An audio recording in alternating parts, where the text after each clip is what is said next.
Let's explore the Betty Crocker Decorating Icing and the Betty Crocker Decorating Tips.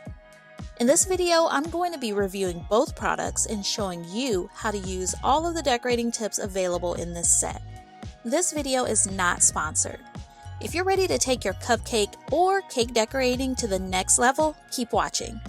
I'll be explaining the differences between the decorating icing and the typical Betty Crocker frosting and sharing my thoughts on the taste of this decorating icing.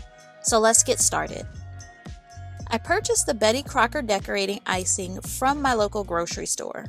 I grabbed white to use in this video, but you can see there are a lot of other colors of the decorating icing. The icing comes in this 8-ounce pack.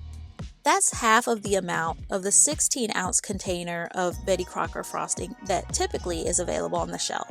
When comparing the ingredients, I noticed one major difference. The decorating icing contains vegetable shortening. If you've ever made American-style buttercream from scratch, you may recognize vegetable shortening as one of the main ingredients, if butter isn't used as an alternative. It is the second ingredient in the decorating icing, listed behind sugar.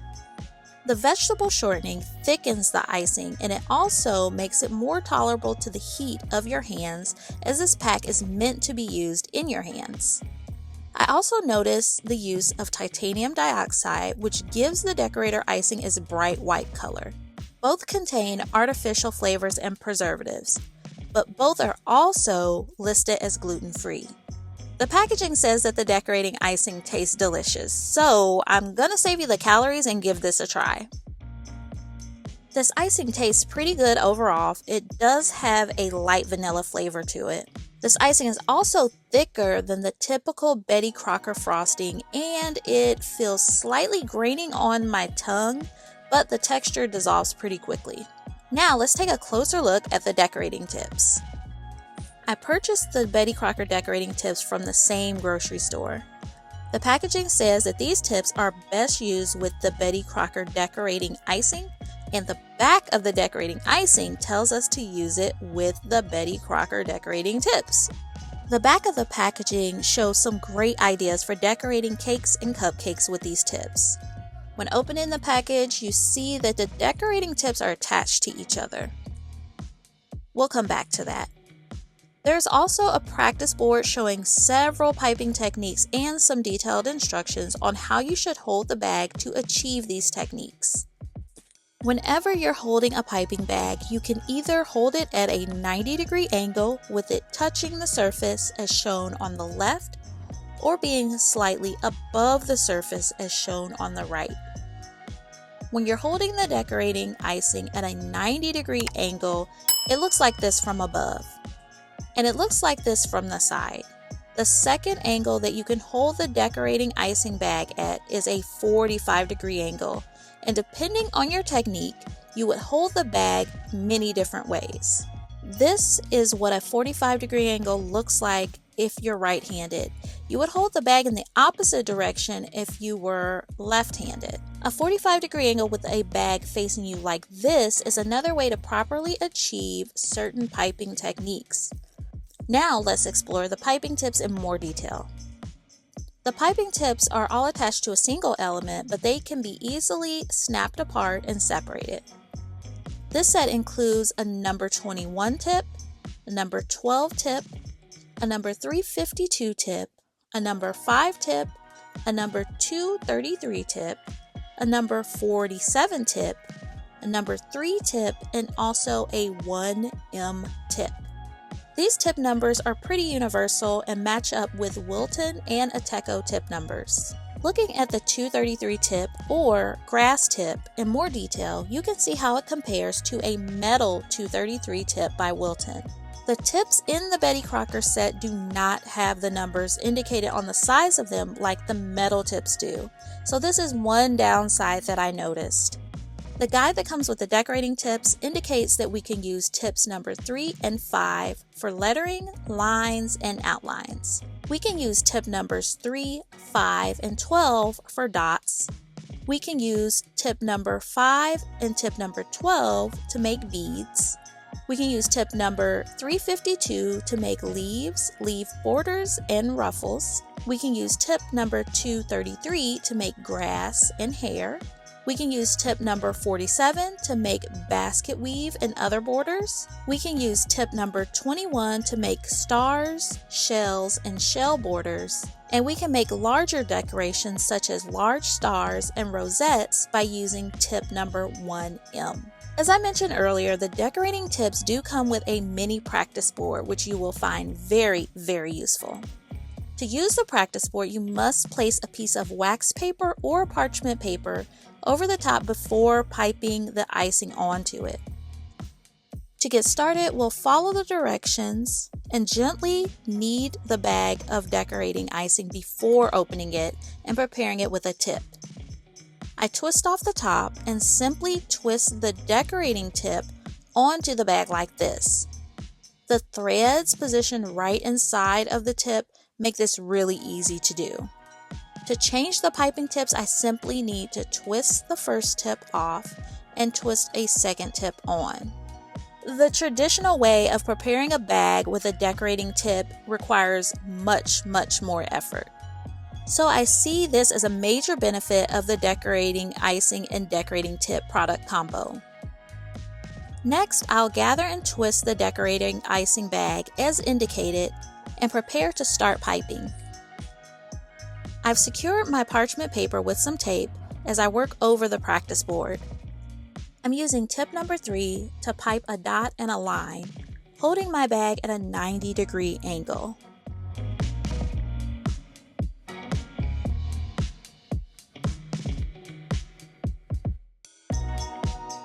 When I reach the letters, I hold my bag at a 45-degree angle. I'm demonstrating the piping in real time so that you can get a sense of how long it takes for each section. This practice board is okay for what it is, but I think that it is a little on the small side. As you're working, be sure to take your time and try to keep your piped decorations directly over the top of the technique that's below it.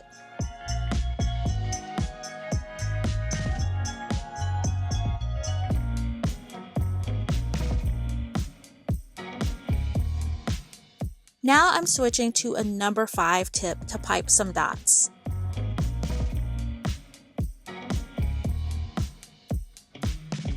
This is a 90-degree technique, so it's better to see this angle from the side. The decorating icing is very thick. It is much thicker than the typical Betty Crocker frosting. This additional thickness allows the decorating icing to actually hold its shape.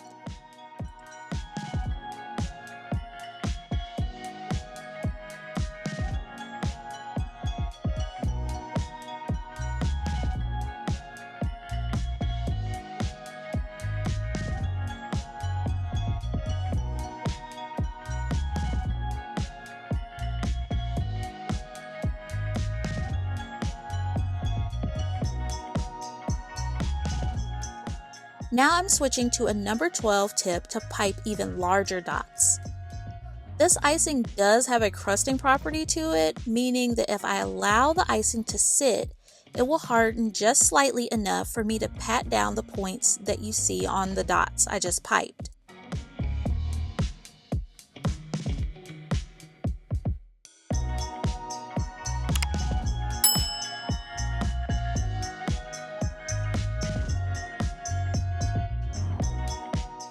Now I'm switching to the 352 tip to pipe some leaves. The proper way to position this tip is to imagine it as an open fish mouth. And the open fish mouth should point down towards the surface like this. You don't want it turned onto the side like this. With the tip in the proper position, I start to pipe the leaves and move slightly back and forth to create a really subtle ruffle to the leaves. This makes them look more lifelike.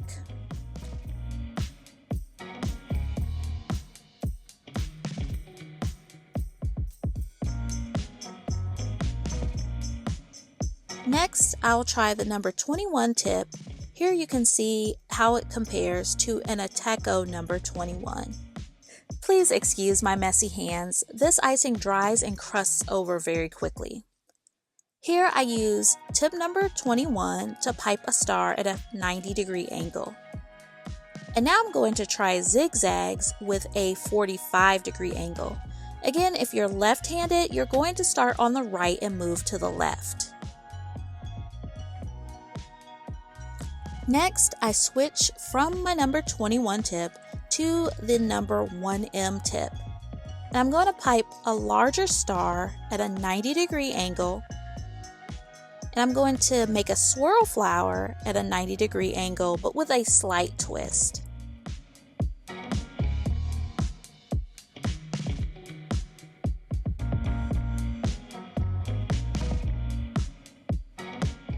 Next, I'll try making some grass with the number 233 tip.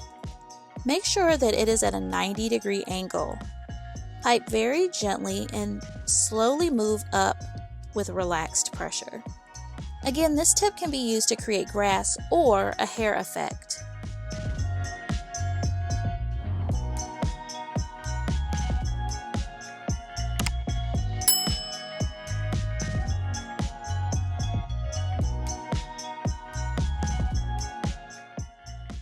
Now I'm going to switch to my number 47 tip. You'll notice that this tip has a serrated side and a flat side.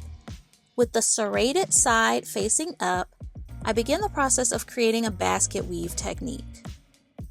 The tip is held at a 45-degree angle facing myself to make the vertical lines and facing parallel to my body to make the horizontal lines.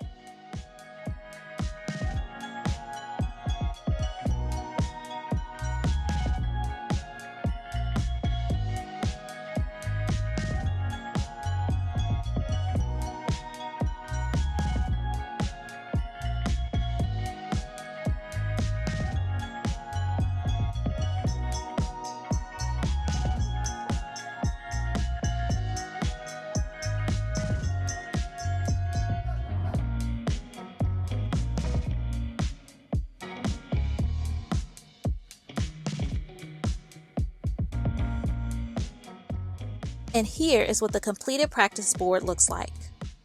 When you're done using the icing, simply remove the tip and replace the top.